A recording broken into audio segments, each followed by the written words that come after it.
மக்களே, வணக்கம். எப்பவும் போலதான் நான் என்ன சொல்ல போறேன், இன்னைக்கு மட்டும் நான் என்னத்தை சொல்லிட போறேன் அப்படின்னு சொல்லி பாக்குறீங்க. ஸோ நேத்து என்ன நடந்துச்சு, நேத்து என்ன நடந்துட்டு இருந்துச்சு, அதே தான் இன்னைக்கு நடக்குது. ஸோ இன்னைக்கு நேற்றை விட எந்த மாற்றமுமே இல்லை. நேற்று நான் எப்படி இருந்தேன் அதே மாதிரி தான் இன்னைக்கு இருக்கேன். ஸோ நாளைக்கு இப்படி தான் இருக்க போறேன். ஆக மொத்தம் ஒன்றும் பண்ண போறது கிடையாது. இந்த சோஷியல் மீடியா இதெல்லாம் எதுக்குன்னு எனக்கே தெரியல. என்னோட சேனல் எப்படி பார்த்தீங்கன்னு வச்சுக்கோங்களேன், நானும் அவ்வளோ ட்ரை பண்ணியிருப்பேன்.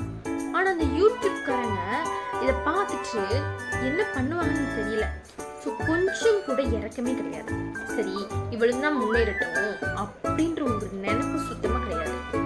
ஏன் எங்கள் குக்கிங்லாம் என்ன குறைச்சல் நான் கேட்குறேன். நாங்களும் தான் குக் பண்ணுறோம். எங்கள் குழந்தையும் பாருங்க, நாங்களும் நல்லா பண்ணி போட்டிருக்கோம். ஏன் அதெல்லாம் நீங்கள் பார்க்க மாட்டீங்களா? பார்த்துக்கோங்க. அப்போ யூடியூப்காரங்க என்ன ரெக்கமெண்ட் பண்ணுறாங்களோ அதுதான் எல்லாருமே பார்க்கணும். ஸோ நம்மளாம் தள்ளிடுவாங்க பின்னாடி, வேற ஒன்றும் கிடையாது. இதுதான் விஷயம். ஸோ இதுதான் டெய்லி நடக்க போகுது. அதை நீங்களும் பார்த்துட்டே தான் இருக்க போறீங்க. ஸோ என்ன பண்ணன்னு நாட்கள் தான் ஓடிக்கிட்டே இருக்கு. நம்மளும் சேர்ந்து ஓடிக்கிட்டே இருக்கோம். என்ன பண்ணலாம் அப்படின்ட்டு நாளைக்கு பார்க்கலாம். பாய்.